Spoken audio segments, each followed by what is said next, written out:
ഹെബ്രായർ 4:16. അതിനാൽ വേണ്ട സമയത്ത് കരുണയും കൃപാവരവും ലഭിക്കുന്നതിനായി നമുക്ക് പ്രത്യാശയോടെ കൃപാവരത്തിന്റെ സിംഹാസനത്തെ സമീപിക്കാം. നമുക്ക് ഏറ്റു പറയാം. അതിനാൽ വേണ്ട സമയത്ത് കരുണയും കൃപാവരവും ലഭിക്കുന്നതിനായി നമുക്ക് കൃപാവരത്തിന്റെ സിംഹാസനത്തിലേക്ക് വരാം. ഇപ്പം നമുക്ക് വേണ്ട സമയത്ത് നമുക്കറിയാമല്ലോ, നമുക്ക് ദൈവത്തിൻ്റെ കൃപയും കരുണയും നമുക്ക് ചില പ്രത്യേക സമയത്താണ് ആവശ്യമായി വരുന്നത്. കരുണ നമുക്ക് എപ്പോഴാണ് ആവശ്യം വരുന്നത്? നമ്മുടെ മെരിറ്റ് പോകുന്ന സ്ഥലത്താണ്. അതാണ് വേണ്ട സമയമെന്ന് ബൈബിൾ പറയണത്. എല്ലാ കാലങ്ങൾക്കും എല്ലാ വിഷയങ്ങൾക്കും നമ്മുടെ പ്രത്യാശയ്ക്ക് ഒത്ത യോഗ്യത നമുക്ക് ചില സമയത്ത് ഉണ്ടാകത്തില്ല. നമുക്ക് ജീവിതത്തെക്കുറിച്ച് കാഴ്ചപ്പാടുണ്ടാകത്തില്ലേ? പഠനം, ജോലി, അല്ലേ, വീട്, വിവാഹം, ആരോഗ്യം, ഇങ്ങനെ വ്യത്യസ്തങ്ങളായ കാര്യങ്ങളുണ്ടാവും. പക്ഷേ ഇതിൻ്റെ ആംബിയർ നമുക്കുണ്ടാകത്തില്ല, അതിനുള്ള പാങ്ങുണ്ടാകത്തില്ല. ഇങ്ങനെ നമുക്കതിൻ്റെ യോഗ്യത ചിലപ്പോൾ ഉണ്ടാകത്തില്ല. അപ്പോൾ നമ്മുടെ ആഗ്രഹത്തിന് പറ്റിയ യോഗ്യതയും ഇല്ലാതെ വരുന്ന സമയമാണ് കൃപയുടെ സമയമെന്ന് പറയണത്. പീഡിയ കൃപയുടെ സമയമെന്ന് പറഞ്ഞാൽ എന്താ? ഇപ്പം നിങ്ങൾക്ക് ഇപ്പോൾ ഡോക്ടർ പറയണ, ഇതിന് മെഡിസിൻ ഇവിടെ ഇല്ല, ഇത് വിദേശ രാജ്യങ്ങളിലേ ഉള്ളൂ. നമ്മൾ 1.5 കൊല്ലം ചികിത്സിച്ചിട്ടാണ് ഡോക്ടർ പറയണത്, ഈ അസുഖത്തിന്, ഇപ്പം കണ്ടുപിടിച്ച അസുഖത്തിന് മരുന്ന് ഇവിടെ ഇല്ല, ഇത് വിദേശ രാജ്യങ്ങളേ ഉള്ളൂ. അപ്പോൾ നമുക്ക് എന്തായ സംഭവം? നമുക്ക് ആവശ്യമുണ്ട്, പക്ഷേ ഇറ്റ് ഈസ് നോട്ട് അവൈലബിൾ. നമുക്ക് ആവശ്യമുണ്ട്, പക്ഷേ അവൈലബിൾ അല്ല.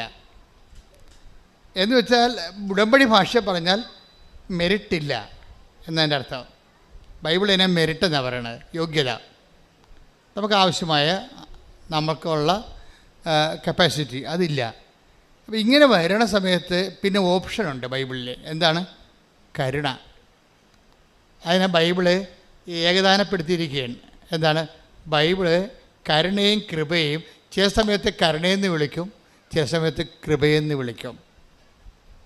രണ്ടും ഒന്നാണ്. കരുണ എന്ന ഒരു മഹാമേരുവിൽ നിന്നാണ് കൃപ ഒഴുകി വരണത്. ഇപ്പോൾ നമുക്ക് ഹിമാലയത്തിൽ നിന്ന് ഗംഗാ നദി ഒഴുകി വരുന്നത്. അപ്പോൾ അവിടെ ആരാണ്? കരുണ ഏതാണ്? ഹിമാലയവും. ഗംഗാനദി എന്താണ്? കൃപയുമാണ്. ഒഴുകി വരണത്. കരുണയും കൃപയും ഒന്നാണെന്ന് ചോദിച്ചാൽ ഒന്നാണെന്ന് ഞാൻ പറയത്തില്ല. നമ്മൾക്ക് കൃപ തരണമെങ്കിൽ ദൈവത്തിന് ആ കൃപ നമുക്ക് തരാനുള്ള, കൃപ ഉൾക്കൊള്ളാനുള്ള മെരിറ്റ് നമ്മുടെ കയ്യിലില്ല. നമുക്കതിനുള്ള യോഗ്യതയില്ല.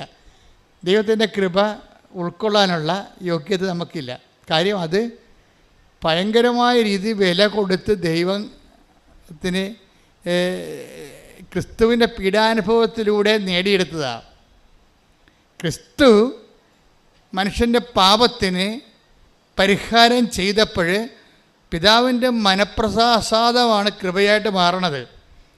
അപ്പോൾ നമ്മൾ കൈ കഴുകാതെ മീൻ പിടിക്കാൻ പറ്റുമോ? കൈ നനയാതെ. ക്രിസ്തു ഇത്രയും ഇൻവെസ്റ്റ്മെൻറ്റ് ചെയ്തിരിക്കുകയാണ്. അതാണ് നമ്മൾ വിലക്ക് വാങ്ങപ്പെട്ടവരാണെന്ന് പറയണത്. Take the word of God. സ്തുതിക്കട്ടെ. ഹല്ലേലൂയ, ഹല്ലേലൂയ, ഹല്ലേലൂയ, ഹല്ലേലൂയ, ഹല്ലേലൂയ, ഹല്ലേലൂയ. യേശുവേ സ്തുതി. ഹല്ലേലൂയ, ഹല്ലേലൂയ, ഹല്ലേലൂയ, ഹല്ലേലൂയ, ഹല്ലേലൂയ. യേശുവേ സ്തുതി. ഹല്ലേലൂയ. യേശുവിനെ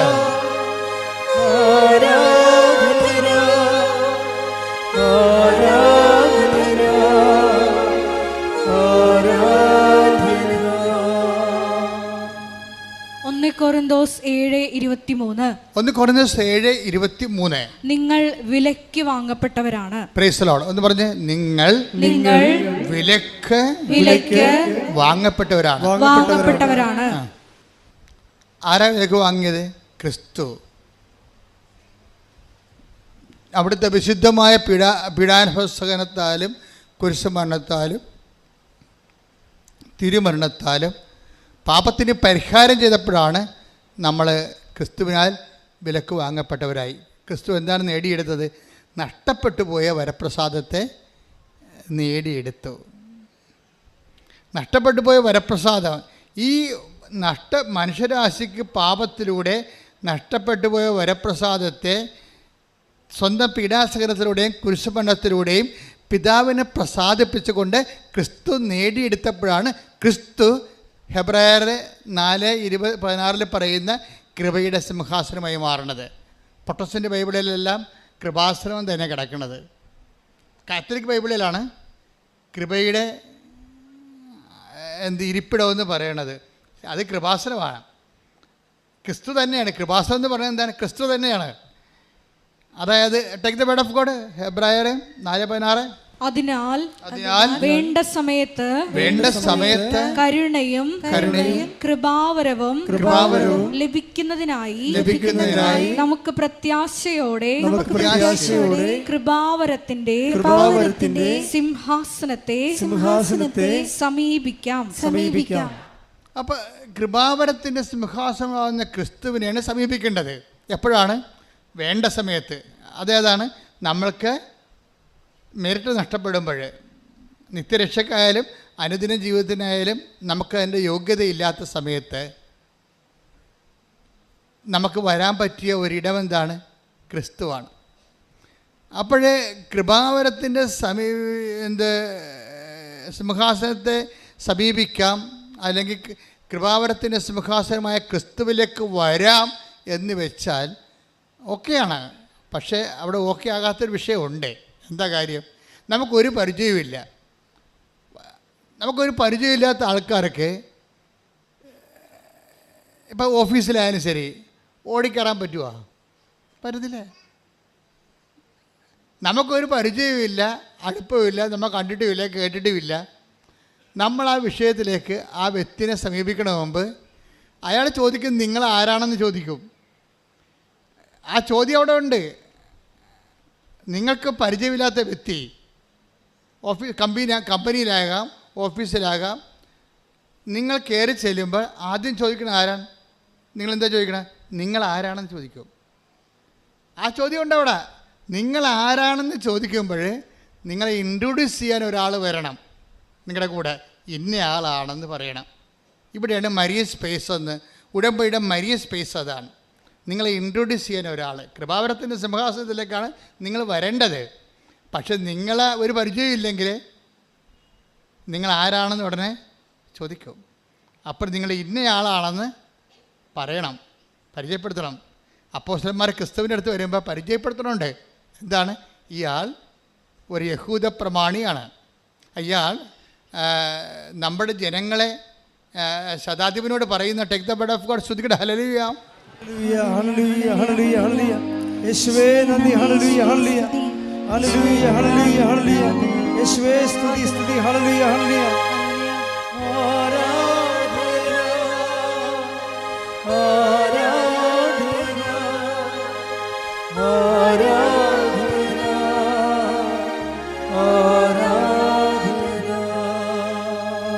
ലൂക്ക 7:4-5.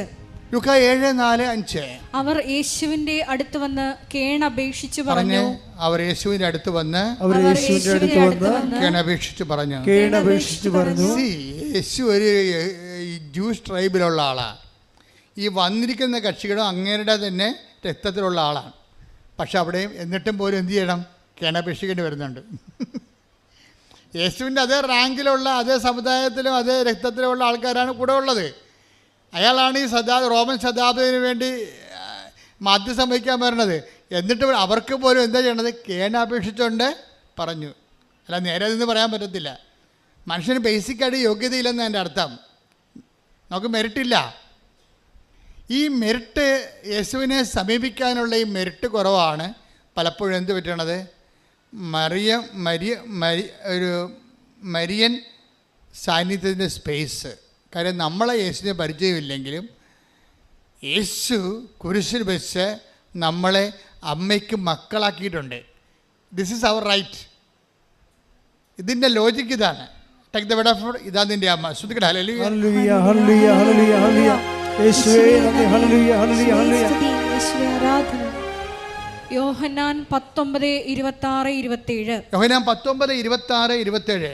യേശു തൻ്റെ അമ്മയും താൻ സ്നേഹിച്ച ശിഷ്യനും അടുത്ത് നിൽക്കുന്നത് കണ്ട് അമ്മയോട് പറഞ്ഞു, സ്ത്രീയെ, ഇതാ നിന്റെ മകൻ. അനന്തരം അവൻ ആ ശിഷ്യനോട് പറഞ്ഞു, ഇതാ നിന്റെ അമ്മ. അപ്പോൾ മുതൽ ആ ശിഷ്യൻ അവളെ സ്വന്തം ഭവനത്തിൽ സ്വീകരിച്ചു. അപ്പം അമ്മ നമ്മൾ എന്താ ചെയ്യണത്?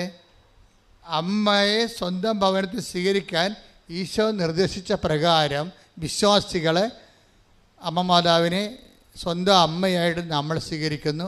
അമ്മ നമ്മളെ മക്കളായിട്ട് സ്വീകരിക്കുന്നു. ഈ വേണ്ട സമയത്ത് നിങ്ങളുടെ കൃപയുടെ സിംഹാസനത്തെ സമീപിക്കാൻ പറയുമ്പോഴേ ഈ അമ്മയാണ് നമ്മളെ മരിയൻ ഉടമ്പടി കൂട്ടിക്കൊണ്ട് വരുന്നത്. അതിൻ്റെ ഗ്രൗണ്ട് എന്താണ്? ഇത് നമ്മുടെ തന്നെ സഹോദരനാണ്, സഹോദരിയാണ്, എൻ്റെ തന്നെ മക്കളാണ്. നീ കുരിശിൽ വെച്ച് നിൻ്റെ രക്തം ചിന്തയെ പറഞ്ഞ വാക്കാണിത്. എന്താണ്? നിൻ്റെ രക്തം കൊണ്ട് നീ ഒപ്പിട്ട ഒരു പ്രമാണമാണിത്. എന്താണ്? അതിലൂടെ നമ്മളെ ക്രിസ്തു നേടിയെടുത്ത എല്ലാ അനുഗ്രഹങ്ങൾക്കും നമ്മളും അവകാശികളായിക്കൊണ്ടാണ് ഈശോ നമുക്ക് അവിടുത്തെ അമ്മയെ നമ്മുടെ സ്വന്തം അമ്മയായിട്ട് തന്നിട്ട് നമ്മൾക്ക് ക്രിസ്തു നേടിയെടുത്ത എല്ലാ കൃപകളുടെയും അവകാശികളാക്കിയിരിക്കുകയാണ് കുരിശിൽ വെച്ചുകൊണ്ട്. ശ്രദ്ധിക്കട്ടെ. ഹല്ലേലൂയ, ഹല്ലേലൂയ, ഹല്ലേലൂയ, ഹല്ലേലൂയ. യേശുവിന്റെ ചുവട്ടിൽ വെച്ച് അമ്മയെ തന്ന ദൈവപിതാവിന്റെ സ്നേഹത്തിന് നന്ദി പറയുന്നു. പരിശുദ്ധ പരമദിവ്യകാരുണ്യത്തിന് ആരാധനയും സ്തുതിയും പുകഴ്ചയും ഉണ്ടായിരിക്കട്ടെ. ഇനി അമ്മ ക്രിസ്തുവിൻ്റെ അടുത്ത് നമ്മളെ കൊണ്ടുവന്നിട്ട് അമ്മ നമ്മളോട് ക്രിസ്തുവിനോട് ആവശ്യപ്പെടുന്ന പോലെ തന്നെ, നമ്മളെ ഈ സമയത്ത് സഹായിക്കണമെന്ന് ക്രിസ്തുവിനോട് ആവശ്യപ്പെടുന്ന പോലെ തന്നെ അമ്മ നമ്മളോടൊരു കാര്യം ആവശ്യപ്പെടും. എന്താണ് കാര്യം? അവൻ പറയണ പോലെ ജീവിക്കണം. എന്താണ് സംഭവം? ഇതാ വിഷയം. അവൻ ഒത്തിരിയേറെ രക്തം ചീന്തി നേടിയെടുത്തതാണ് നിൻ്റെ കൃപകളല്ല, നീ ആഗ്രഹിക്കുന്ന അനുഭവിക്കുന്ന എല്ലാ അവകാശങ്ങളും. അതുകൊണ്ട് നീ അനുഭവിക്കാൻ പോകുന്ന മുഴുവൻ അവകാശങ്ങൾ അവൻ തൻ്റെ രക്തത്താൽ നേടിയെടുത്തതാണ്. അപ്പോൾ നിൻ്റെ നോട്ട് ബൈ മെറിറ്റായിട്ട് നിനക്കത് വേണമെന്നുണ്ടെങ്കിൽ ഒരു കണ്ടീഷനുണ്ട്. എന്താണ്? അവൻ പറയണ പോലെ നിങ്ങൾ ജീവിക്കണം. അതാണ് മരിയൻ ഉടമ്പടി. കൈയടിച്ച് കർത്താവേ. അവൻ്റെ അനുഗ്രഹങ്ങൾ നമ്മളെ നോട്ട് ബൈ മെറിറ്റിൽ നമ്മുടെ യോഗ്യതയാലല്ലാതെ അവൻ്റെ കൃപയാൽ അവൻ്റെ അനുഗ്രഹങ്ങൾ നമ്മൾ വേണ്ട സമയത്ത് പ്രാപിക്കാൻ അവൻ പറയണ പോലെ ചെയ്യുമ്പോൾ അതിലൊന്നാമത്തെ കാര്യം എന്താ അവൻ പറയണത്? അവൻ പറഞ്ഞ ഒന്നാമത്തെ കാര്യം എന്താണ്? അനുദപിക്കുക, സുവിശേഷത്തിൽ വിശ്വസിക്കുക. മർക്കോസ് 1:15. ശ്രദ്ധിക്കട്ടെ. ഹല്ലേലൂയ, ഹല്ലേലൂയ, ഹല്ലേലൂയ, ഹല്ലേലൂയ. യേശുവേ നന്ദി. ഹല്ലേലൂയ, ഹല്ലേലൂയ. മർക്കോസ് 1:15. അവൻ പറഞ്ഞു, സമയം പൂർത്തിയായി, ദൈവരാജ്യം സമീപിച്ചിരിക്കുന്നു, അനുദപിച്ച് സുവിശേഷത്തിൽ വിശ്വസിക്കുവിൻ. എപ്പോഴും നമ്മളുടെ സമയമില്ലേ, അത് നമ്മളുടെ യോഗ്യത അയോഗ്യതയുമായി ബന്ധപ്പെട്ടായിരിക്കണം. നമുക്കൊരു വിഷയമുണ്ടായാൽ അപ്പോൾ സമയം പൂർത്തിയാകും. ബൈബിളിൻ്റെ ഒരു ഇക്കണോമി അതാണ്. നമുക്കൊരു വിഷയമുണ്ടായി, നോട്ട് ബൈ മെറിറ്റിലൊരു വിഷയമുണ്ടായി എന്നുവെച്ചാൽ നമ്മുടെ യോഗ്യതയാൽ നേടിയെടുക്കാൻ പറ്റാത്തൊരവസ്ഥ വന്നു. ചിലപ്പോൾ നിൻ്റെ ക്യാൻസർ ഫോർസ് ആകാം. അപ്പോൾ നിനക്കറിയാം വൈദ്യശാസ്ത്രവും തൽക്കാലത്തേക്ക് നമ്മളെ കൈയൊഴിയാണ്. അതേസമയം തന്നെ ഇപ്പോൾ കഴിഞ്ഞ ദിവസം ഒരു സാക്ഷ്യം ഉണ്ടായി. ഒരു ഭർത്താവും ഭാര്യയും കൂടിയായി. ഞാനാണ് സാക്ഷ്യം കണ്ടി ഞെട്ടിപ്പോയി. ഇപ്പോൾ പെട്ടെന്നിങ്ങനെ ഓർത്തുകൊണ്ട് പറയുകയാണ്, അയാളുടെ പ്രശ്നം മഞ്ഞപ്പിത്തം വന്ന് കരൾ മൊത്തം ഡാമേജായി, മൊത്തം പോയി. വയറൊക്കെ ഇങ്ങനെ വന്ന് വീർത്ത് കരൾ ലീക്കായി വയറ് വന്ന് വീർത്ത് കുടം പോലെയായി. അപ്പോൾ ഉടനെ 1.5 കൊല്ലമായിട്ട് ചികിത്സയിലാണേ. അവസാനം വന്ന് കരൾ വീർത്ത് കുടം പോലെയായി. 1.5 ലിറ്റർ വെള്ളം വെച്ച് ഇങ്ങനെ ഓരോ മണിക്കൂറിനും ഓരോ ദിവസവും വയറ്റിൽ നിന്ന് കുത്തിയെടുക്കും. അതിന് ഡോക്ടർ കുത്തിയെടുക്കണതിൻ്റെ കാര്യം, ഡോക്ടർ ഇയാളെ കൊണ്ടുപോയി മരണ വാർഡിൽ കിടത്തും, എഴുതി മേടിച്ചു. ഫയലിനിടയ്ക്ക് നിന്ന് എഴുതി മേടിക്കും. വീട്ടിൽ ഡെഡ് ബോഡി കൊണ്ടുപോകാനുള്ള ആംബുലൻസ് പിടിച്ചിടും. എന്നിട്ട് മരണ വാർഡിലേക്ക് കൊണ്ടുപോകുമ്പോൾ ഡോക്ടർ അവസാനം പറയണത്, ആ ഭാര്യയോട് പറയണത് ഒരു കന്നാസ് വാങ്ങിച്ചുകൊണ്ട് വരാനാണ് പറയണത്. അപ്പോൾ ഭാര്യ പോയി കന്നാസ് വാങ്ങിക്കാൻ പോകും. കന്നാസ് വാങ്ങിക്കണത് എന്തിനാണ്? കുറച്ചുകൂടി വെള്ളം കുത്തിയെടുത്താൽ. അപ്പോൾ അതൊക്കെ മുമ്പ് ഭാര്യയോട് കാര്യം ചെയ്യും. ഇയാളെ മരണ വാർഡിലേക്ക് മാറ്റുമ്പോൾ വന്ന് ഉടമ്പടി ചെയ്തിട്ട് ഉടമ്പടി തൈലം കൊണ്ടുപോയി ഇയാളുടെ വീർത്ത വയറിൽ ഇങ്ങനെ കുരിശ് വരക്കും. ഇതാണ് നോട്ട് ബൈ മിനിറ്റ് എന്ന് പറയണത്. ഇവിടെ ഡോക്ടറൊന്നും ചെയ്യാൻ പറ്റണില്ല. ഡോക്ടർ മാക്സിമം ചെയ്യാൻ പറ്റണത് ആശുപത്രി ആംബുലൻസ് ഒക്കെ ആക്കുക, ഭാര്യയോട് ഒപ്പിട്ട് വാങ്ങിക്കുക, മരണ വാർഡിലേക്ക് ഇയാളെ മാറ്റുകയാണ്. എന്നിട്ട് മാക്സിമം ചെയ്യാൻ പറ്റുന്നത് അയാളുടെ ഭാര്യയെ തന്നെ അയാളുടെ വയറ് കുത്തി വെള്ളം എടുക്കാനുള്ള കന്നാസ് വാങ്ങിക്കാൻ അയാളുടെ ഭാര്യയെ തന്നെ പറഞ്ഞു വിടുകയാണ്. നമ്മുടെ ജീവിതത്തിൻ്റെ വലിയ ഭീതിപ്പെടുത്തുന്ന മുഖങ്ങളെ നമ്മൾ അടുത്ത് കാണുമ്പോൾ മാത്രമേ ഉടമ്പടി എന്താണെന്ന് മനസ്സിലാകത്തുള്ളൂ. ഇവിടെ മെറിറ്റില്ല, ഡോക്ടറിന് മെറിറ്റില്ല, ആ രോഗിക്കും മെറിറ്റില്ല, ഒന്നിനും മെറിറ്റില്ല. ആകപ്പാടെ നിൽക്കണത് എന്താണ്? ഈ ഉടമ്പടി ചെയ്തിട്ട് ആ തൈലം കൊണ്ടുവന്ന് ഈ വൈഫ് അങ്ങേരുടെ വയറേൽ കുരിശ് വരക്കും, മാതാവിനെ ഏൽപ്പിക്കും ആളാണ്. ആ സമയത്താണ് ഡോക്ടറിന് ഇത് അറിയത്തില്ലല്ലോ. ഡോക്ടർ പോയി ഇപ്പോൾ ഈ മരണ വാർഡിൽ അഡ്മിറ്റ് ചെയ്തിരിക്കുന്ന ആളെ അവിടെ നിന്ന് നേരെ ആംബുലൻസ് കയറ്റുകയാണ്. അയാളുടെ ആശ്വാസത്തോടെ മരിക്കട്ടെന്ന് വിചാരിച്ചുകൊണ്ട് ഈ മനുഷ്യൻ്റെ വയറ്റിൽ നിന്ന് വെള്ളം കുത്തിയെടുക്കാൻ വേണ്ടിയാണ് വൈഫിൻ്റെ അടുത്ത് കന്നാസും കൊടുത്ത് വിടണത്, കന്നാസ് വാങ്ങിക്കാൻ വിടണത്. വൈഫ് കന്നാസും കൊണ്ട് വന്നിട്ട് ഡോക്ടർ വയറിൽ നിന്ന് വെള്ളം കുത്തിയെടുക്കും. വെള്ളം കുത്തിയെടുക്കുമ്പോൾ വെള്ളത്തിന് പകരം ബ്ലഡാണ് കയറി വരണത്. ഡോക്ടർ പറഞ്ഞ് വെള്ളമില്ലേ? വെള്ളത്തിന് പകരം വെള്ളമില്ല. വെള്ളമില്ലാതെ വെള്ളത്തിന് പകരം ബ്ലഡാണ് കയറി വരണത്. ദാറ്റ് മീൻസ് ഒരു തുള്ളി വെള്ളം പോലും ഇല്ലാതെ കരൾ സുഖപ്പെട്ടിരിക്കണം. ഹല്ലേലൂയ, ഹല്ലേലൂയ, ഹല്ലേലൂയ. യേശുവേ നന്ദി, യേശുവേ ആരാധന. ഈ കഴിഞ്ഞ ആഴ്ചത്തെ സാക്ഷ്യമാണ് നിങ്ങൾ കണ്ടു കാണും. ആ സാക്ഷ്യം, ആ സാക്ഷ്യം കണ്ടവർ കൈപ്പൊക്കിക്കേ. That's okay, thank you. നിങ്ങൾ സാക്ഷ്യം നോക്കണം കേട്ടോ, അല്ലാതെ ഉടമ്പടി മുന്നോട്ട് പോകാൻ പറ്റത്തില്ല. ഇതാണ് ഉടമ്പടി എന്ന് പറയണത്. അവിടെ ഒന്നും ഇല്ല, ആകപ്പാടെ ഉള്ളത് ആ പാവപ്പെട്ട സ്ത്രീയുടെ ഉടമ്പടി മാത്രം. അത് അവരുടെ യോഗ്യതയല്ല വർക്ക് ചെയ്യണത്. മാതാവിൻ്റെ ആ ഉടമ്പടിയെ മാനിക്കും ദൈവം. നിങ്ങൾ എപ്പോഴും ശ്രദ്ധിക്കേണ്ടത് എന്താണ്? നിങ്ങൾ ഉടമ്പടി എടുക്കുകയല്ല ചെയ്യേണ്ടത്, ഉടമ്പടിയെ ദൈവം മാനിക്കണം. രണ്ടും രണ്ട് കേസാണ്. ഏത് മനുഷ്യനും ഉടമ്പടി എടുക്കാൻ പറ്റും, പക്ഷെ ദൈവം അത് മാനിച്ചാൽ മാത്രമേ അത് ഉടമ്പടി ആക്ടിവേറ്റ് ആകത്തുള്ളൂ. ഉടമ്പടി മാനിക്കണമെന്നുണ്ടെങ്കിൽ ആദ്യം നിങ്ങൾ ഉടമ്പടിയെ മാനിക്കണം. അവിടെ വിഷയം എന്നത് നിങ്ങൾ ഉടമ്പടിയെ മാനിക്കണം എങ്ങനെയാണ്? അവൻ പറയണ കാര്യങ്ങളെല്ലാം ശ്രദ്ധിച്ചിരിക്കണം, എന്നിട്ട് അതുപോലെ ചെയ്യണം. ചെയ്താവെന്ന് മനസ്സിൽ പ്ലാൻ ചെയ്യണം. എന്നിട്ട് ചിലരുണ്ടല്ലോ എന്നെ സാക്ഷിയാക്കണമെന്ന് ഇങ്ങനെ പ്രാർത്ഥിച്ചുകൊണ്ട് നടക്കും. ഇപ്പോൾ ഓരോ ഉടമ്പടിയുടെ സാക്ഷ്യങ്ങൾ കേൾക്കുമ്പോൾ താഴത്തെ കമന്റ് നോക്കിയിട്ടുണ്ടോ? എന്താ പറയണത്? മാതാവേ, ഈ അത്താരെ വന്ന് എനിക്കും സാക്ഷ്യം പറയാൻ സാധിക്കണേ, എനിക്കും സാക്ഷി എന്നാൽ ദൈവത്തെ മഹത്വപ്പെടുത്താൻ സാധിക്കണമെന്നാണ്.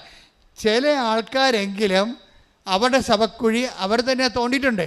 കാര്യം അവർ ഉടമ്പടി എടുക്കുമ്പോൾ തന്നെ തീരുമാനിക്കും സാക്ഷ്യം മാത്രം പറയുകയില്ല, നാട്ടുകാർ കേൾക്കുമെന്ന്. അതാണ് സംഭവം. അപ്പോൾ അവർ ഇന്നല്ലെങ്കിൽ നാളെ ഇതിനേക്കാൾ വലിയ കടൂരമായ സങ്കടത്തോടെ വരും, പക്ഷേ എടുക്കത്തില്ല. കാര്യം നിങ്ങൾ ഫ്രോഡാണെന്ന് നിങ്ങൾ തന്നെ ദൈവദിവസത്തിന് തെളിയിച്ചു. കാര്യം ദൈവത്തെക്കാൾ അവർ ദൈവമായിട്ട് മറ്റുള്ളവരുടെ മുമ്പ് ദൈവത്തിന് നിങ്ങൾ എളിമപ്പെട്ടുകൊണ്ട് ദൈവത്തിന് ഏറ്റുപറയാൻ കഴിഞ്ഞില്ല. ദൈവത്തിന് ഏറ്റുപറയാൻ കഴിയാത്ത ആൾക്കാരെ ആ പത്രം കൊടുത്തിരിക്കുന്നതും ആ വിധത്തിലാണ്. രോഗികളെ ശുശ്രൂഷിക്കാൻ പോയിരിക്കുന്നതും ആ വിധത്തിലാണ്. നിങ്ങളുടെ അഭിമാനത്തിൽ മണ്ണ് പറ്റാത്ത രീതിയിലായിരിക്കും നിങ്ങൾ ഉഡായിപ്പ് കാണിച്ചായിരിക്കും പരിശുദ്ധ പ്രവർത്തനം ചെയ്തിരിക്കുന്നത്. അതുകൊണ്ട് ഉടമ്പടി എടുക്കുന്നവർ സത്യസന്ധരായിരിക്കണമെന്നാണ് എനിക്ക് പറയാനുള്ളത്. ശ്രദ്ധിക്കട്ടെ. ഹല്ലേലൂയ. ഹല്ലേലൂയ, ഹല്ലേലൂയ, ഹല്ലേലൂയ. ഹല്ലേലൂയ, ഉടമ്പടി നിബന്ധനകള് വിശുദ്ധാപൂർവം പാലിച്ചു. അവസ്ഥ എന്ന് വെച്ച് കഴിഞ്ഞാൽ ഇവിടെയാണ് നമുക്ക് മെരിട്ടില്ല, യോഗ്യതയില്ല. എല്ലാവരും ഇങ്ങനെ നമ്മളെ കൈവിട്ടിരിക്കുന്നു. നമ്മൾ ആ ഭാര്യയും ഭർത്താവിൻ്റെ ജഡം പോലെ ശവം പോലെ ഇരിക്കുന്ന ശരീരവും മാത്രം ബാക്കി. ഈ ഒരു അവസ്ഥയിൽ നമ്മൾ ചെല്ലുമ്പോഴും ദൈവം നമ്മളെ കൈവിടത്തില്ല. അതാണ് ഉടമ്പടിയുടെ പിടുത്തം എന്ന് പറയുന്നത്. ഉടമ്പടി ഒരു പൂട്ടാണ്. എന്താണ്? ദൈവത്തെയും നമ്മളെയും കൂടി കൂട്ടിച്ചേർക്കുന്ന ഒരു വലിയ ബന്ധമാണ്. അത് ആരാണ് പൂട്ടിയിരിക്കണത്? ആ ബന്ധം കൈവിടിപ്പിച്ചിരിക്കുന്ന ആരാണ്? അമ്മയാണ്. അമ്മയെന്ന് പറയണത് കുരിശിൻ്റെ ചുവട്ടിൽ വരെ നിന്നുകൊണ്ട് അവൻ പറയണത് പോലെ ചെയ്ത ആളാണ്. മരിയൻ എന്ന് പറയുന്നത് ഒരു ഉടമ്പടിയുടെ ആളായ്മയാണ്. അമ്മ ആരാണെന്ന് ചോദിച്ചു കഴിഞ്ഞാൽ ആരാണ്? കുരിശിൻ്റെ ചുവട്ടിൽ വരെ നിന്നുകൊണ്ട് പിതാവായ ദൈവം പറഞ്ഞത് അതുപോലെ നിറവേറ്റിയ ഉടമ്പടിയുടെ ആളായ്മയാണ് ഉടമ്പടി മാതാവ്. ഇത് ക്വീൻ ഓഫ് ദി കവനൻ്റാണ് അവരെ. അതാണ് വാഗ്ദാന പേടകമെന്ന് പറയണത്. നമ്മൾ ഇതിൻ്റെ ആധ്യാത്മികത എന്ന് പറയണത് നമ്മുടെ അനുദിന ജീവിതവുമായിട്ടും നമ്മുടെ ക്രൈസിസ് ടൈമായിട്ട് കണക്റ്റഡാണ്. അതാണ് വേണ്ട സമയം എന്ന് പറയണത്. വേണ്ട സമയത്ത് പിന്നെ ഉടമ്പടി ലക്ഷ്യം വെക്കുന്നത് പാപത്തെ അല്ല. പഴയ നിയമത്തിലെ ഉടമ്പടിയൊക്കെ എപ്പോഴും ലക്ഷ്യം വെക്കുന്നത് പാപത്തെയാണ്. നമുക്കറിയാമല്ലോ, പഴയ ഉടമ്പടി 3 തരമുണ്ട്. പഴയ നിയമകാല ഉടമ്പടിയുണ്ട്, മൊസൈക്ക് ഉടമ്പടി, മൊസൈക്ക് കവനൻ്റ്. പിന്നെ പുതിയ കാല ഉടമ്പടി, ക്രിസ്തുവിൻ്റെ പീഡാസഹനത്തിലൂടെ ഉള്ള വീണ്ടെടുപ്പും കർത്താവ് സ്ഥാപിച്ച പുതിയ ന്യൂ കവനൻറ്റും. അത് നിത്യതയുമായിട്ട് ബന്ധപ്പെട്ടതാണ്. പിതാക്കന്മാർ മരുഭൂമി വെച്ച് മന്ന ഭക്ഷിച്ചു, അതുപോലെ ഈ അപ്പം ഭക്ഷിച്ച് ജീവിക്കുന്നതിന് വേണ്ടി ക്രിസ്തുവിൻ്റെ ശരീരം തന്നെ നമുക്ക് ഭാഗിച്ച് വിധിച്ച് നൽകുന്ന കൃപാന എന്ന ഉടമ്പടി, അത് നിത്യജീവന് വേണ്ടിയുള്ളതാണ്. അപ്പം നിത്യജീവന് വേണ്ടിയാണ്. നമുക്ക് ILTS അവസാനം കേണ്ടായി പോകാനല്ലേ യേശു ക്രിസ്തു ക്രൂശിക്കപ്പെട്ടത്. നമുക്ക് നഷ്ടപ്പെട്ട പ്രസാദവരം വീണ്ടെടുത്തിട്ട് ദൈവത്തിൻ്റെ കൂടെ നിത്യതയിൽ വരപ്രസാദ മഹത്വപൂർണ്ണമായി കഴിയാൻ വേണ്ടിയാണ് ക്രിസ്തു ക്രൂശിക്കപ്പെട്ടത്. പക്ഷെ അനുദിന ജീവിതത്തിൻ്റെ അവസ്ഥ എന്താണ്? അനുദിന ജീവിതത്തിന് വേണ്ടിയാണ് അമ്മയുടെ സാന്നിധ്യം വരണത്. എന്താണ്? വേണ്ട സമയം. വേണ്ട സമയം എന്താണ്? അവർക്ക് വീഞ്ഞില്ല എന്ന് പറയുന്ന ഒരു സമയം. അതാണ് കാനായിലെ കല്യാണം എന്ന് പറയണത്. അവർക്ക് വീഞ്ഞില്ല, അവന് ജോലിയില്ല, അവളുടെ ഭർത്താവ് മരിച്ചുപോയി, അവൾക്കും കുഞ്ഞുങ്ങൾക്കും വരുമാനമില്ല, അവൻ്റെ കുഞ്ഞിന് ഓട്ടിസമാണ്, അവൾക്ക് ജോലിക്ക് പോകാതെ ജീവിക്കാൻ പറ്റത്തില്ല. ഇങ്ങനെ ഇല്ല എന്ന് പറയാൻ വേണ്ടി ഒരാളെ ദൈവം നിശ്ചയിച്ചിരിക്കുകയാണ്. ദൈവമാണ് നിശ്ചയിച്ചിരിക്കണത്. ആ ദൈവം നിശ്ചയിച്ചത് കൊണ്ടാണ് സമയം ആയില്ല എന്ന് ഈശോയ്ക്ക് അറിയാമെങ്കിലും അമ്മയാണ് സമയം നിശ്ചയിക്കണത്.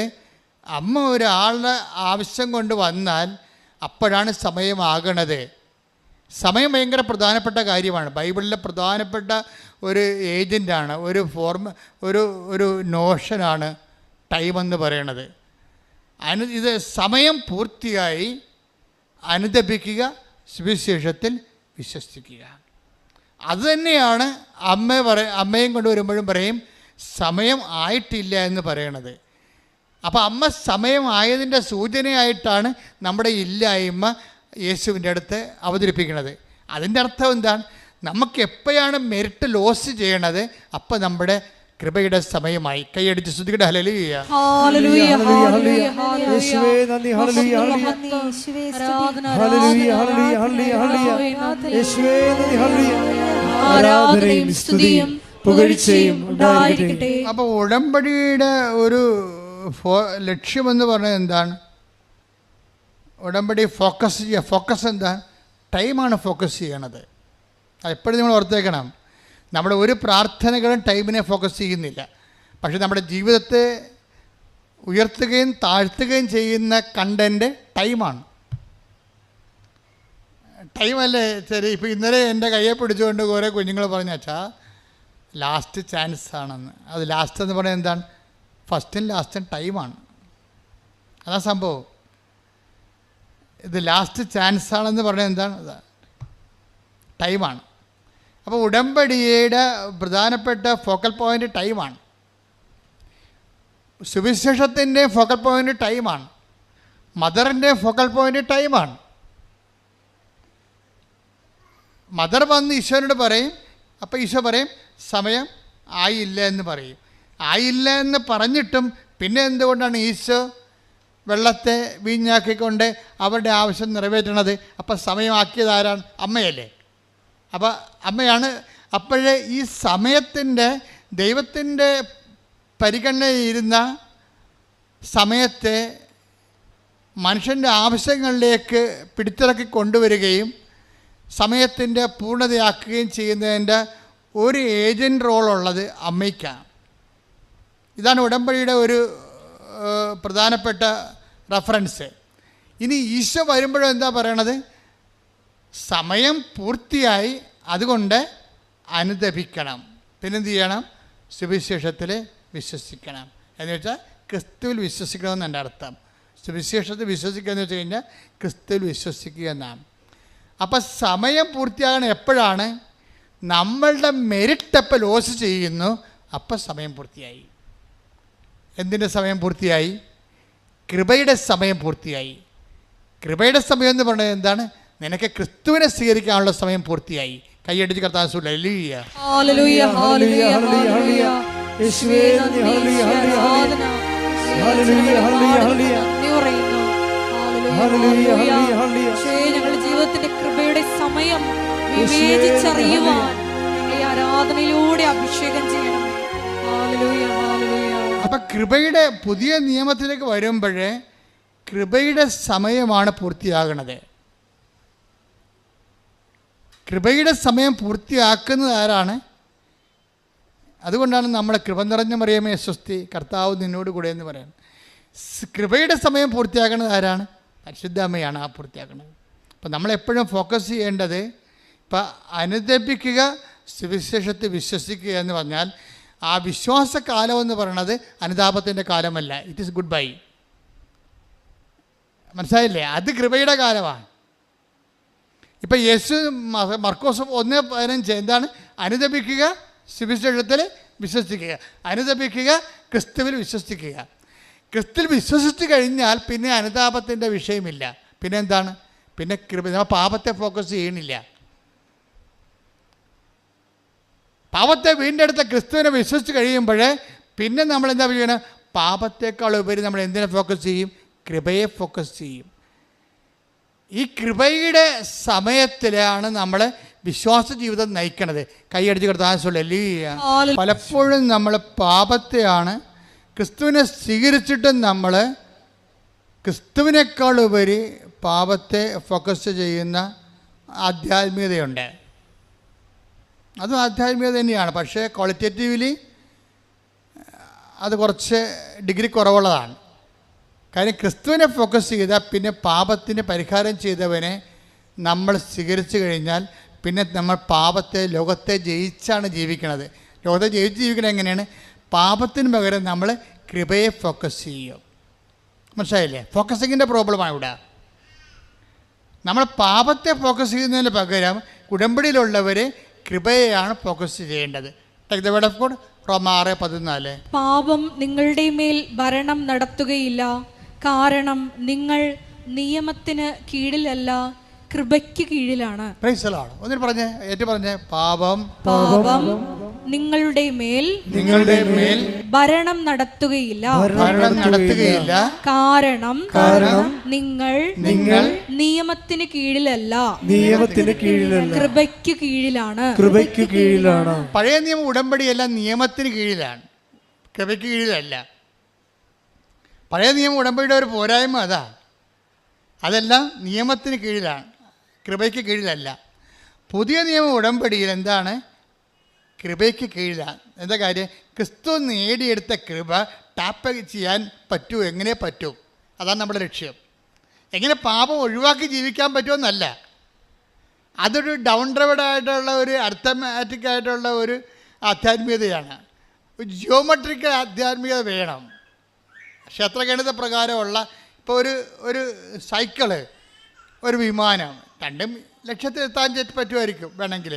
ഇപ്പം എൻ്റെ സഹോദരൻ, എൻ്റെ ഒരു സഹപ്രവർത്തകൻ, ഇപ്പോൾ അദ്ദേഹം സൈക്കിളിന് തിരുവനന്തപുരത്ത് നിന്ന് ഗോവ വരെ പോയി. 2 മാസം എടുത്തതേ ഉള്ളൂ. ഗോവയിൽ പോകണമെങ്കിൽ 2 മണിക്കൂർ മതി. നമ്മൾ പാപത്തെ ഫോക്കസ് ചെയ്താൽ സൈക്കിളിന് പോകണ പോലെ ഇരിക്കും. കൃപയെ ഫോക്കസ് ചെയ്താൽ നമ്മൾ എന്ത് പത്രം കൊടുത്താലും കൃപ വേണമെന്ന് പറയണം. രോഗിയെ പോയി കണ്ടാലും ക്രിസ്തു നീ എടുത്തത് കൃപയിൽ എന്നെ പങ്കാളിയാക്കണം. കൃപയെ ഫോക്കസ് ചെയ്താൽ വിമാനത്തിൽ പോണ പോലെ ഇരിക്കും. 2 മണിക്കൂർ കൊണ്ട് ടൈം ഷോർട്ട് ചെയ്യണത് കൃപയാണ്. കൈയടിച്ച് ശ്രദ്ധിക്കടല്ലേ. ദിവ്യകാരുണ്യത്തിന്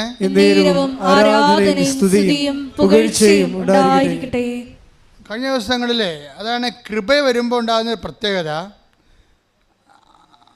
കഴിഞ്ഞ ദിവസങ്ങളിലെ ഒരു സാക്ഷ്യം പറഞ്ഞ്, അതായത് ഷി വാസ് ടോട്ടലി എൻഗ്രേസ്ഡ്. കൃപ നിറഞ്ഞ ഒരു സിറ്റുവേഷനിൽ അവൾ സാക്ഷ്യം പറഞ്ഞപ്പോൾ പെട്ടെന്നൊരു വചനം പറഞ്ഞു. എന്താണ്? എന്നെ ശക്തനാക്കുന്നതിലൂടെ ബാക്കി പറ. എനിക്ക് എല്ലാം ചെയ്യാൻ വഴി. അത് കൃപയ്ക്കുള്ള ഗുണവതാണ്. കൃപ എന്ന് പറയുന്നത് ശക്തി തന്നെയാണ്. ശക്തി തന്നെയാണ്. കൃപയ്ക്ക് ബൈബിൾ ഉപയോഗിക്കുന്ന ഒരു വാക്ക് ശക്തി എന്ന് കൂടിയാണ്. കരുണയെന്ന് ഉപയോഗിക്കും, ശക്തി എന്ന് ഉപയോഗിക്കും. ദൈവത്തിൻ്റെ കരുണ കൊണ്ടാണ് നമുക്ക് കൃപ ലഭിക്കുന്നത്. കൃപ ലഭിച്ചു കഴിഞ്ഞാൽ നമ്മൾ പവർഫുള്ളാവും. അതാണ് ഫിലിപ്പിയർ 4:13. ടേക്ക് ദ ബെഡ് ശ്രദ്ധിക്കട്ടെ. ഹല്ലേലൂയ ഹല്ലേലൂയ ഹല്ലേലൂയ ഹല്ലേലൂയ ഹല്ലേലൂയ യേശുവേ നന്ദി. ഹല്ലേലൂയ ഹല്ലേലൂയ ഹല്ലേലൂയ ഹല്ലേലൂയ.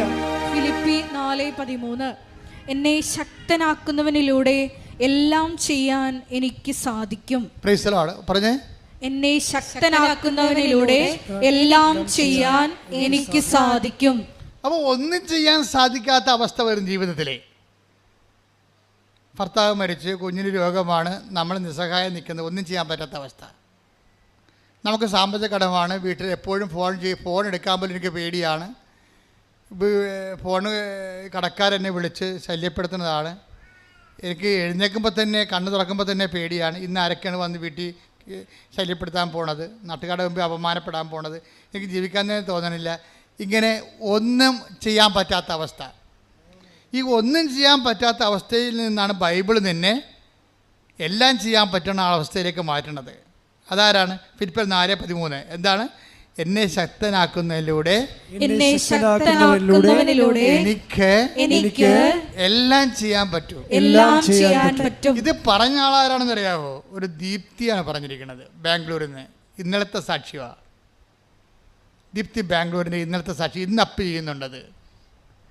ദീപ്തിയുടെ പ്രശ്നം നിങ്ങൾ കേൾക്കണം.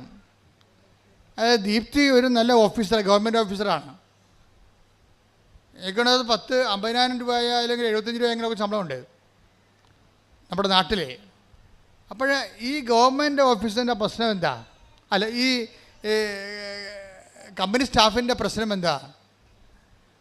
അവർ ഭർത്താവും ഭാര്യയും തമ്മിൽ യോജിക്കണില്ല. യോജിക്കാത്തതിന് കാരണം ഭർത്താവ് എപ്പോഴും ഇവരെ ഹെറാസ് ചെയ്തുകൊണ്ടിരിക്കുന്നു. അങ്ങനെ വന്ന് ഇവർ തമ്മിൽ എപ്പോഴും ഭയങ്കര വീട്ടിൽ വന്ന് കയറിയാൽ ഇവർ തമ്മിൽ ഉടക്കാണ് ഓരോ കാര്യങ്ങൾക്ക്. അപ്പം ജീവിക്കാൻ തന്നെ ഇവർക്ക് തോന്നണില്ല. അപ്പോൾ ഭർത്താവിനാണ് എപ്പോഴും വയലൻ്റ് ആകുകയും അതുപോലെ തന്നെ ഡിപ്രഷൻ സ്വഭാവം കാണിക്കുകയും ഭാര്യയുടെ കടുത്തേക്ക് കയറുകയും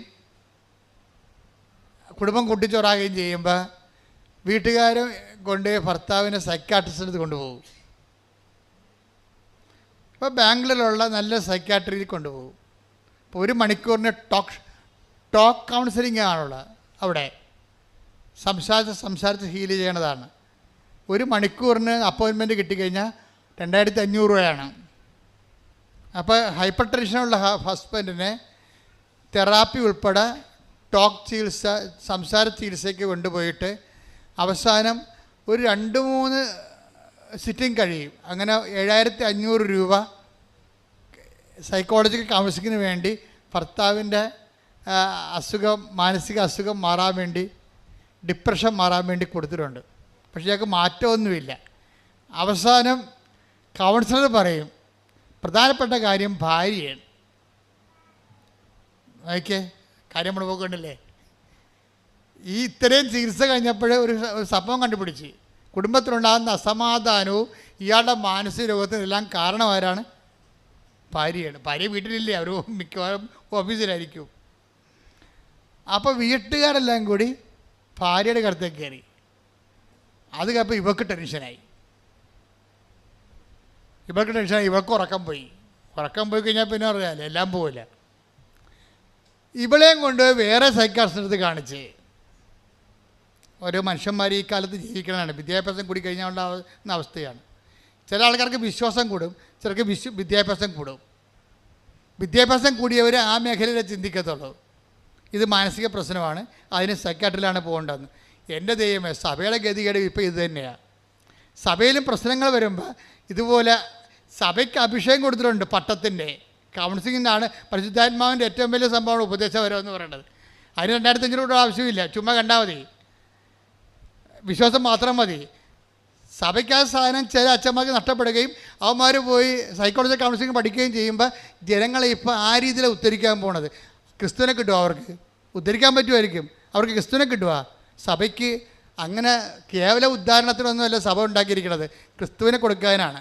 അതാണ് ഈശോ പറഞ്ഞത്, അധ്വാനിക്കുന്നവനാണ് നീ, പ്രഷർ എടുക്കുന്നവനാണ്, പക്ഷെ നീ എൻ്റെ അടുത്ത് വരണം, ഞാൻ നിന്നെ ആശ്വസിപ്പിക്കാം. കൈയടിച്ച് കർത്താവ് ഹല്ലേലൂയ.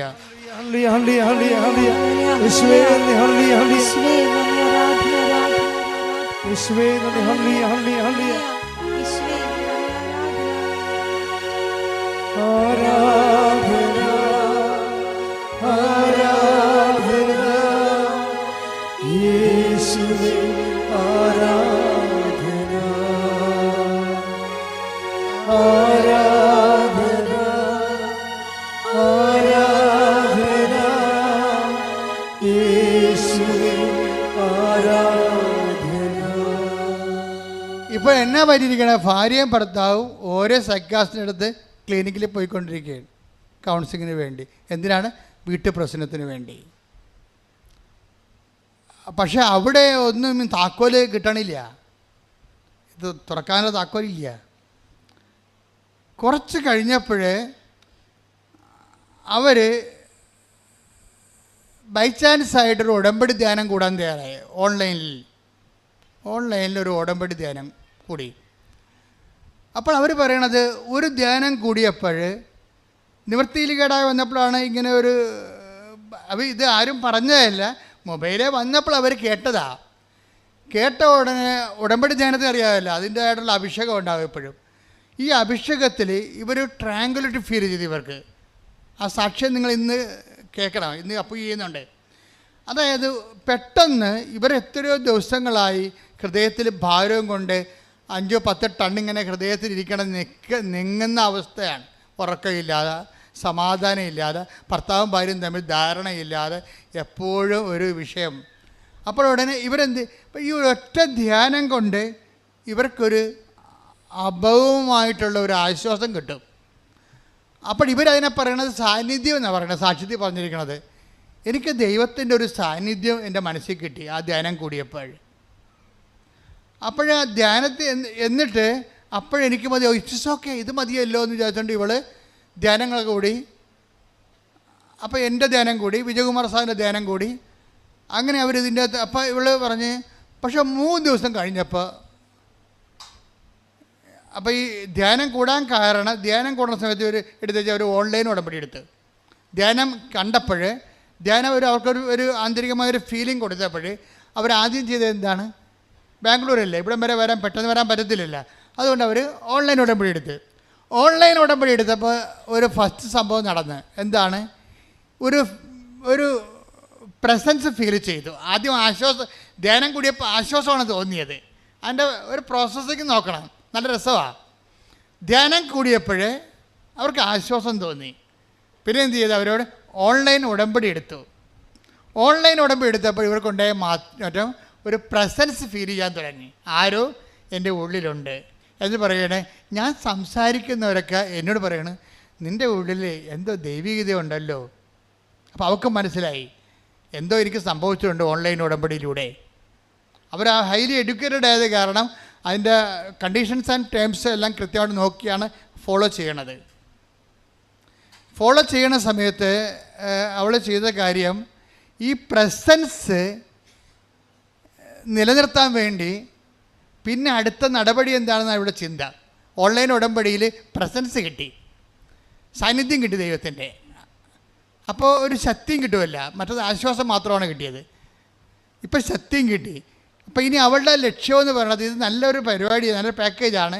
ഇനി ഈ ശക്തി എപ്പോഴും ഇങ്ങനെ സാന്നിധ്യം നിലനിർത്താൻ എന്താണ് പരിപാടിയെന്ന് ചിന്തിച്ചപ്പോൾ പെട്ടെന്ന് ഈ സാന്നിധ്യം അവളുടെ ഉള്ളിൽ നിന്ന് പോയി. സാന്നിധ്യം പോയി കഴിഞ്ഞപ്പോൾ അവൾക്ക് മനസ്സിലായി എൻ്റെ പാപങ്ങൾ കൊണ്ടായിരിക്കും സാന്നിധ്യം പോയി. ഇവിടെയാണ് പാപത്തിൻ്റെ വിഷയം നമ്മൾ റെഫർ ചെയ്യണത്. ഇവിടെയാണ് ഈ പ്രസൻസും സിൻഫുൾനെസ്സും ഒരുമിച്ച് പോകത്തില്ല. നമുക്ക് സിൻഫുൾനെസ് ഉണ്ടെങ്കിൽ പ്രസൻസ് ഉണ്ടാകാൻ ഫീൽ ചെയ്യത്തില്ല. മനസ്സിലായില്ലേ? ഉടമ്പടി വരുന്നൊരു വിഷയം, പാപത്തെ നമുക്കങ്ങനെ ഒഴിവാക്കിക്കൊണ്ട് ഉടമ്പടിയിലേക്ക് പോകാൻ പറ്റത്തില്ല. ഉടമ്പടി വരുമ്പോൾ ഉടമ്പടിയിൽ വരണത് ഒന്ന് വചനത്തിൻ്റെ ആശ്വാസം ഉണ്ടാവും, രണ്ടാമത്തത് ദൈവത്തിൻ്റെ സാന്നിധ്യം ഉണ്ടാവും. പക്ഷെ സാന്നിധ്യം അങ്ങനെ നിലനിൽക്കത്തില്ല. കാര്യം എന്താണ്? നമുക്ക് പാപാവസ്ഥ ഉണ്ടെങ്കിൽ സാന്നിധ്യം നിലനിൽക്കത്തില്ല. അപ്പം നിങ്ങൾ അക്രൈസ്തവരായിട്ടുള്ള സഹോദരൻ ഓർത്തും ഞങ്ങൾ പാപാവസ്ഥയ്ക്ക് എന്ത് ചെയ്യാനാണ്? നിങ്ങൾ കംപ്ലീറ്റായിട്ട് പാപത്തെ ഉപേക്ഷിക്കണം. നിങ്ങൾ പാപത്തെ എന്തിനാണ്, പാപം കൊണ്ടുനടക്കാൻ എന്തിനാണ്? അപ്പോൾ പാപം എന്താണെന്ന് അറിയണം. നിങ്ങൾ പാപത്തെ നിങ്ങളെ വിശുദ്ധിയിലേക്ക് വരണം, അല്ലെങ്കിൽ സാന്നിധ്യത്തിൻ്റെ അകത്ത് ഒരു ഡിമിനിഷിങ് ഉണ്ടാവും. നിങ്ങൾക്ക് കുമ്പസാരിക്കാനും കൂദാശമൊന്നും ഇല്ലല്ലോ. അപ്പോഴേ നിങ്ങൾക്ക് ചെയ്യാവുന്നത് പാപാവസ്ഥ മാറ്റിയിട്ട്, പാപാവസ്ഥ എന്തിനാണ് മാറ്റേണ്ടത്? വരപ്രസാദ അവസ്ഥ നിലനിൽക്കാൻ വേണ്ടിയാണ്. വിശ്വാസത്താൽ നിങ്ങൾക്ക് ചെയ്തികൾ കൊണ്ടും വരപ്രസാദാവസ്ഥ, ഒരു കേവല വരപ്രസാദാവസ്ഥ നിങ്ങൾക്കുണ്ട്. അതിലൂടെ നിങ്ങൾക്കൊരു പ്രസൻസ് ഫീൽ ചെയ്യുന്നുണ്ടാകാം. അത് മുന്നോട്ട് കൊണ്ടുപോകണം. പക്ഷേ ഈ മോൾക്കുണ്ടാകുന്ന പ്രശ്നം അതല്ല. അവർ നോൺ ക്രിസ്ത്യനല്ല, അവർ ക്രിസ്ത്യനാണ്, പക്ഷേ മാർത്തോമൈസാണ്. അതാണ് വിഷയം. അപ്പോൾ അവർക്ക് കുമ്പസാരമില്ല. അവൾ പറയുന്നുണ്ട്, ഞാൻ കത്തോലിക്കയിലാണ് കെട്ടിയിരിക്കണമെങ്കിലും മനസ്സുകൊണ്ട് മാർത്തോമയായിട്ടാണ് ജീവിക്കുന്നത്. അതെല്ലാം കൃത്യമായിട്ട് പറയുന്നുണ്ട്. അപ്പോൾ എനിക്ക് കുമ്പസാരമില്ല, എൻ്റെ സഭയിലും കുമ്പസാരമില്ല, നോട്ട് കമ്പൽസറി.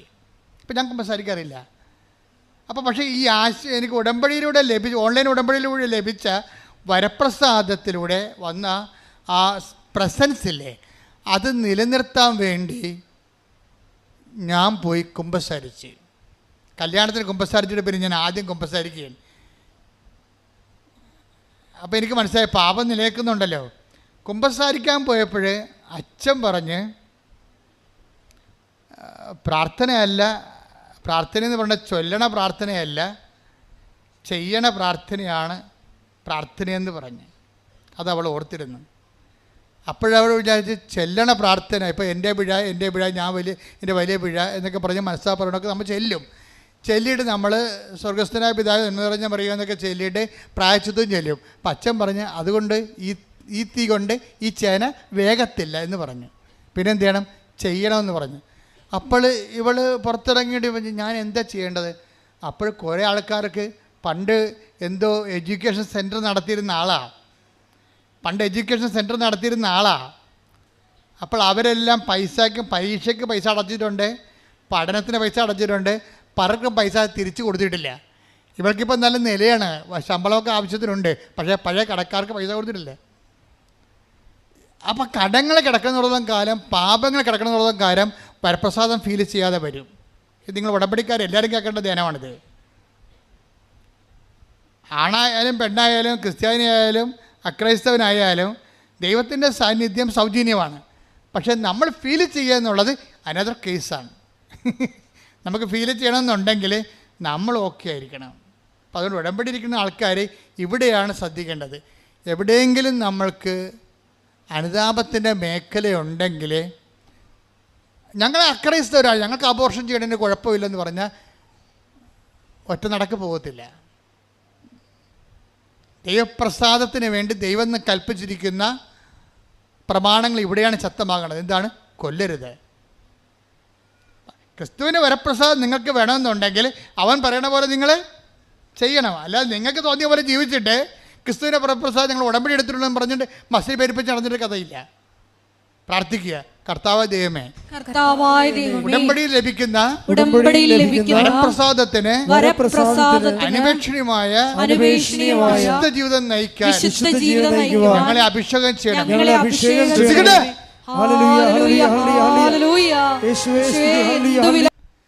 എന്താ ചിന്തിക്കണമെന്നറിയാവോ? ഭയങ്കര അവസ്ഥയാണ് എൻ്റേത്. പാപകരമായ ജീവിതമാണ്. പണ്ടത്തെ പാപങ്ങളെ കുടിശ്ശികയുണ്ട്. ഞാനെങ്ങനെ ഗതി പിടിക്കാനാണെന്ന്. അപ്പോൾ പരിശുദ്ധാത്മാവ് നിങ്ങൾക്ക് തരുന്ന ഉത്തരവുണ്ട്. നീ കൃപയെ ഫോക്കസ് ചെയ്യുക. അതാണ് നേരത്തെ പറഞ്ഞത്. നീ പാപത്തെ ഫോക്കസ് ചെയ്യരുത്. നീ എന്ത് ചെയ്യണം? കൃപയെ ഫോക്കസ് ചെയ്യണം. നിൻ്റെ ഇനിയുള്ള എല്ലാ വചനവായനകളും, നീ ഇനിയുള്ള എല്ലാ സാധുക്ഷേമ പ്രവർത്തനങ്ങളും, നിൻ്റെ എല്ലാ പിഴുത്ത പ്രവർത്തനങ്ങളും കൃപയെ ഫോക്കസ് ചെയ്യണം. കൃപയെ ഫോക്കസ് ചെയ്യുമ്പോൾ എന്ത് പറ്റും? പാപത്തെ സബ്സൈഡ് ചെയ്യും. കൃപ വർദ്ധിക്കുന്നിടത്ത് വെച്ച് എന്താ പറ്റണത്? പാപം സബ്സൈഡാകും. പാപത്തെ ഫോക്കസ് ചെയ്യുമ്പോൾ പാപത്തെ നേരിട്ട് ഫോക്കസ് ചെയ്താൽ പറ്റത്തില്ല. ഞാൻ പിടിച്ചു നീക്കും. ചില ആൾക്ക് നോൻപിന് വെള്ളമടി നടത്തിയിട്ട് നോൻപിന് ഞാൻ പിടിച്ചു നീക്കുമെന്ന് പറഞ്ഞിട്ട് ഈസ്റ്റർ കഴിയുമ്പോൾ ബാക്കി കുടിച്ച് അത്രയും നാൾ കുടിക്കാതിരുന്ന മൊത്തം വലിച്ചു കയറത്തില്ലേ? അങ്ങനെ പിടിച്ചു നീക്കാൻ പറ്റത്തില്ല. അത് നിങ്ങൾ കള്ളിനെ മദ്യത്തെ ഫോക്കസ് ചെയ്യുന്നതുകൊണ്ടാണ്. നിങ്ങൾ കൃപയെ ഫോക്കസ് ചെയ്യണം. ക്രിസ്തുവിൻ്റെ കൃപയിൽ എന്നെ പങ്കാളിയാക്കണമേ. അതിന് ക്ഷമിക്കാം, കൊടുക്കാം, പരിഹാരം ചെയ്യണേ പരിഹാരം ചെയ്യാം. എനിക്ക് കൃപ കിട്ടിയാൽ മതി. പ്രാർത്ഥിക്കുക, കർത്താവേ, നീ നേടിയെടുത്ത കൃപയാൽ എനിക്ക് കർമാവകാശം തരണമേ. ഞാൻ എന്തൊത്തുതീർപ്പിനും നിന്റെ കൃപയ്ക്ക് വേണ്ടി സ്വീകരിക്കാൻ വേണ്ടി ഞാൻ എന്ത് ഒത്തുതീർപ്പിനും തയ്യാറാണ്. എന്നെ സഹായിക്കണമേ. എന്റെ അമ്മേ, പരിശുദ്ധമ്മേ, ദേവമാതാവേ, എനിക്ക് വേണ്ടി പ്രാർത്ഥിക്കണമേ. ഹല്ലേലൂയ, ഹല്ലേലൂയ, ഹല്ലേലൂയ. യേശുവേ നന്ദി, ഹല്ലേലൂയ.